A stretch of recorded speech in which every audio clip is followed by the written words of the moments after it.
Hello. అయ్యా నమస్కారం sir, నా పేరు వీరరాఘవరెడ్డి. చెప్పండి. సార్ భీమవరం సబ్ ఇన్స్పెక్టర్ గారా? భీమవరం సిఏనండి. భీమవరం సిఐ గారా? అయ్యా తమ నెంబర్ కంట్రోల్ రూమ్ నుంచి తీసుకున్నాం సార్.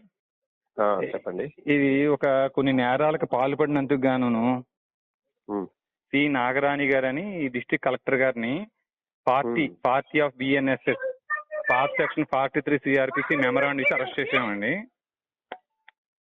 ఎవరినండి? డిస్ట్రిక్ట్ కలెక్టర్ గారినండి. ఆవిడ కలెక్టరేట్ లో ఉన్నారు.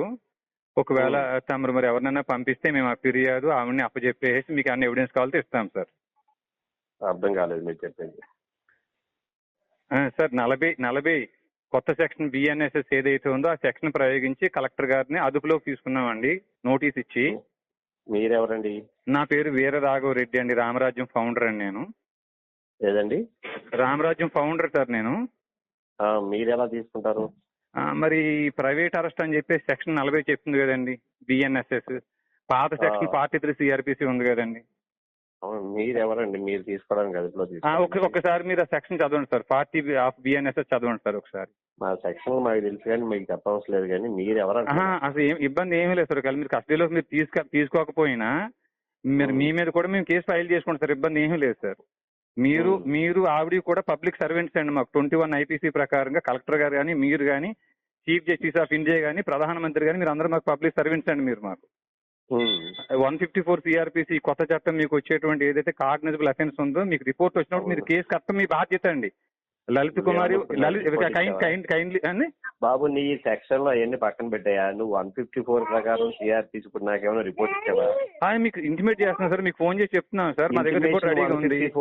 ఇంటిమేషన్ కి 154 కి సంబంధం ఏంటి? మేము 100కి డయల్ చేస్తే మీ నెంబర్ ఇచ్చారండి వాళ్ళు. మీరు ఇస్తే, మీరు ఎవరన్నా ఇక్కడ పంపిస్తే ఈ పిటిషన్స్ కూడా ఇస్తాం, కలెక్టర్ గారు కూడా అప్పచెప్తామండి. ఇక్కడ అప్పచెప్పి వస్తామండి మేము ఎందుకు పంపిస్తాం అక్కడికి? అంటే మరి ఎవరు 154 సిఆర్పిసి ప్రకారం ఏదంటే పోలీస్ స్టేషన్ వచ్చి కాదు సార్ 43 సిఆర్పిసి ఏదైతే ఉందో చేయాలి. 43 వినండి సార్, 43 సిఆర్పిసి 40 ఒకసారి చదువుకోయా బాబు ఫస్ట్. నేను చదివాను సార్. నేను సుప్రీంకోర్టులో కూడా ఆర్గ్యుమెంట్ చెప్పి వచ్చాను సార్. నేను నేను సుప్రీంకోర్టులో కూడా ఆర్గ్యుమెంట్ చెప్పి వచ్చాను సార్. ప్రైవేట్ అరెస్ట్ అండి. మా కళ్ళ ముందు నేరం జరిగినప్పుడు మేము సాక్షులుగా ఉన్నప్పుడు అది తీసుకుని పోలీసులకు అప్పచెప్పడం మా బాధ్యత. ఒకసారి మీ ఏం నేరం జరిగింది నీ కళ్ళ ముందు? These obeyed the direction of law అండి. ఆవిడ చేయాల్సిన పని చేయలేదండి కలెక్టర్ గారు. అదేం నేరం? అది 166 పాత ఐపీసీ వస్తుందండి. అవును, ఏం నేరం అది? ఏమండి తణుకు అని చెప్పేసి తణుకు దగ్గర తేతల గ్రామం దగ్గర. అయ్యా నేను చెప్పేదేనండి, మీరు సెక్షన్ చదువుకునేటప్పుడు దాంట్లో సుప్రీంకోర్టులో వాదించే ఎక్కడో ఎవడైతే ఒక వ్యక్తి నాన్ బెయిలబుల్ 7 సంవత్సరాల కంటా ఎక్కువ శిక్ష విధించగలిగినటువంటి నేరాలు, ఎవడైతే రోడ్డు మీద ఎవరినో మర్డర్ చేసేయడమో లేకపోతే ఎవరినో రేప్ చేసేయడమో చేస్తారు కదా పబ్లిక్ దొంగలు, అటువంటి వాళ్ళ గురించి పబ్లిక్ కి నేరస్తుల్ని అవసరం అయితే ప్రైవేట్ వ్యక్తులు పబ్లిక్ కూడా అరెస్ట్ చేయొచ్చు అని ఉంటారు. మీరు సెక్షన్ చదువుకున్నప్పుడు క్లియర్ గా చదవాలి. దాంట్లో చదివితే ఉంటది.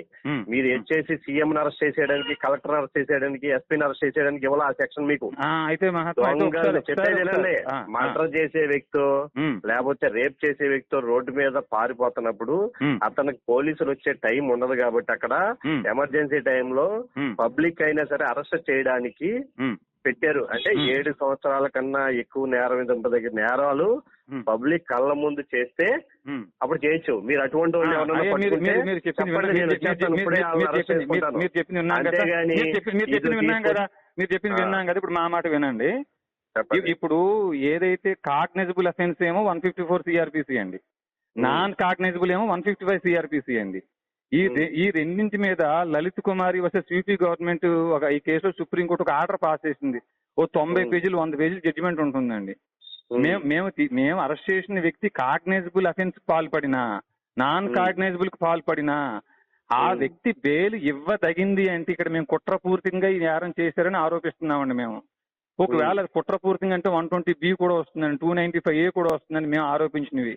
అయితే ఒకవేళ మేము ఇచ్చిన కంటెంట్ కానీ కాగ్నైజబుల్ కాదు, నాన్ కాగ్నైజబుల్ అనుకోండి, మీరు బెయిల్ ఇచ్చి విడుదల చేయొచ్చని మీకు అదే చెప్తుందండి. 43 సిఆర్పిసి చెప్తుందండి. బాబు పోలీస్ స్టేషన్ వచ్చి కంప్లైంట్ అది 154 సార్. నువ్వు చెప్పేది నువ్వు పోలీస్ స్టేషన్ వచ్చి 154 ఎస్ఐ గారు మర్యాదగా మీరు అని మాట్లాడుతున్నాం మేము.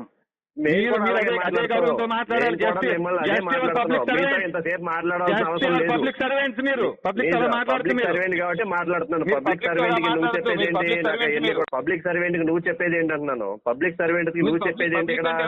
పబ్లిక్ సర్వెంట్ కి నువ్వు ఎమర్జెన్సీ ఏమన్నా ఉంటే పబ్లిక్ సర్వెంట్ కి ఫోన్ చేయి. నా డ్యూటీ నువ్వేం చేస్తావు? 43 సిఆర్పిసి కొత్త చట్టం బిఎన్ఎస్ సెక్షన్ 40 కి మీరు పెట్టుకుని నేను వస్తున్నాను. ఇప్పుడు నీకు అక్కడే ఉండు. Please come